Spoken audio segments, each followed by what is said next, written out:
Assalamualaikum warahmatullahi wabarakatuh. Perkenalkan, saya Ahmad Raziki Aris dengan akhiran NIM 20 Prodi Pendidikan Informatika. Di sini saya akan menjelaskan beberapa pada prezi ini yang berjudulkan pentingnya pendidikan dalam kehidupan.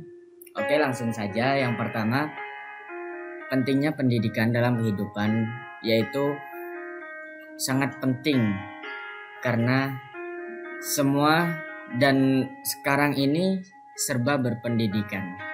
Pendidikan adalah usaha sadar dan terencana untuk mewujudkan suasana belajar yang aktif, kreatif, dan menyenangkan. Pendidikan itu seperti apa? Yaitu proses pembelajaran untuk mengembangkan potensi diri. Jadi misalnya kita mempunyai keahlian dalam bidang coding, kita itu melanjutkan pendidikan pada yang berfokus pada codingan itu untuk mengembangkan potensi diri kita.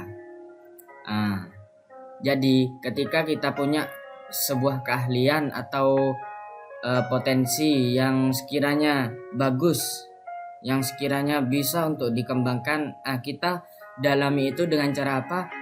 Kita mendalaminya dengan melalui pendidikan. Manfaat pendidikan. Pendidikan itu membantu seseorang memperoleh ilmu dan keterampilan yang dibutuhkan dalam kehidupan sehari-hari maupun dalam dunia kerja. Melalui pendidikan, seseorang dapat memahami berbagai bidang seperti sains, teknologi, sosial, dan budaya. Jadi manfaatnya pendidikan itu banyak. Contohnya mengasah skill kita atau mengembangkan potensi yang ada pada diri kita. Dan di sini juga ada membangun karakter dan etika, meningkatkan kualitas hidup. Jadi manfaat pendidikan itu bukan hanya membangun menunjukkan potensi diri kita yang kita miliki gitu, tapi juga membangun karakter dan etika kita.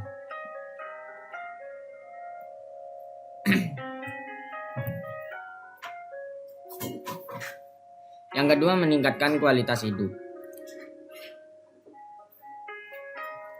Tujuan pendidikan yaitu meningkatkan, membantu dan meningkatkan kemampuan kita, membentuk jati diri kita dan etika gitu, membantu kita dalam menghadapi dunia luar yang sekarang itu berbagai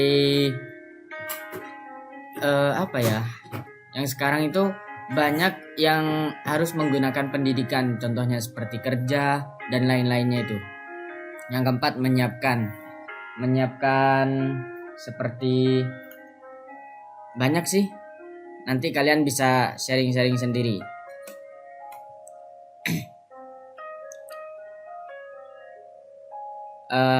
Pendidikan karakter. Pendidikan itu ada banyak. Ada yang pendidikan untuk mengasah diri kita, mengasah skill. Ada juga pendidikan karakter ini. Pendidikan karakter ini jujur, dan yang pertama itu jujur dan bertanggung jawab. Jadi kita itu harus menjadi karakter yang jujur dan bertanggung jawab. Karena apa? Kalau kita berani berbuat seperti pepatah mengatakan itu, berani berbuat, berani bertanggung jawab. Dan semuanya itu harus jujur juga. Yang kedua, memiliki empati dan rasa hormat.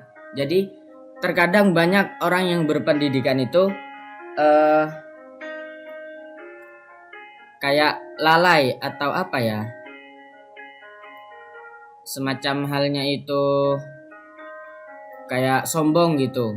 Jadi kita harus mempunyai, walaupun kita berpendidikan, kita harus mempunyai rasa empati dan rasa hormat kepada yang lebih tua seperti itu.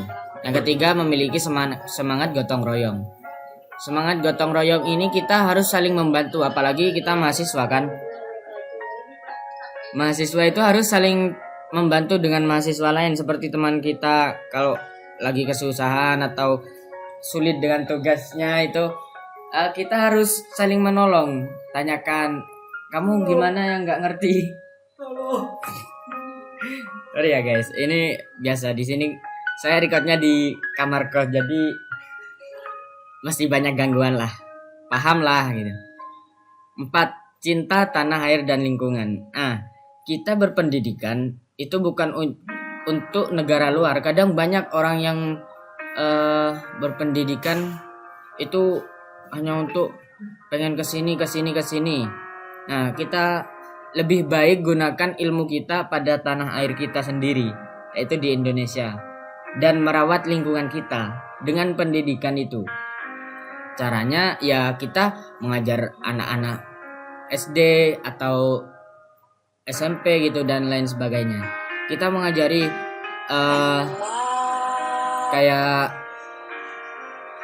gini, kalau kita itu harus saling tolong menolong. Jadi kita memberikan contoh yang baik lah untuk menjaga lingkungan ini. Yang kelima, peduli sosial. Peduli sosial itu kita harus peduli satu sama lain. Ya seperti halnya gotong royong itu. Jadi kita tidak boleh menjadi seseorang yang mempunyai sifat individualisme. Kita harus punya rasa nasionalisme gitu. Jadi kita harus bisa berguna bagi masyarakat, bagi teman dan lain sebagainya.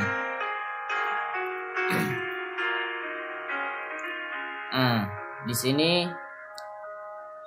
yang jenjang pendidikan itu ada beberapa, atau jenis-jenisnya pendidikan itu ada pendidikan formal, non formal, dan pendidikan informal. Pendidikan formal itu seperti SD, SMP, SMA, dan universitas atau PTN. Sedangkan yang non formal itu seperti kursus, pelatihan, bimbingan belajar. Ada juga yang non formal itu kayak MTS, karena mungkin itu gak termasuk kayak negeri gitu atau swasta gitu. Tapi itu menurut saya lebih ke formalnya, soalnya itu kan pendidikan yang intinya beda dengan pendidikan formal. Yang pendidikan informal itu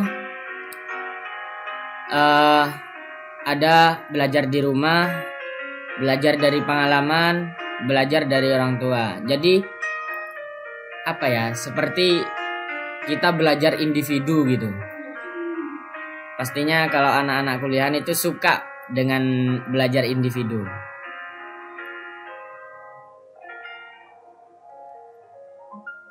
Mungkin cukup sekian dari saya yang bisa dijelaskan, hanya sedikit. Kalau ada kesalahan baik dari perkataan atau tutur kata, saya mohon maaf karena saya manusia, bukan nabi boy. Oke. Cukup sekian dari saya. Kurang lebihnya mohon maaf. Wassalamualaikum warahmatullahi wabarakatuh.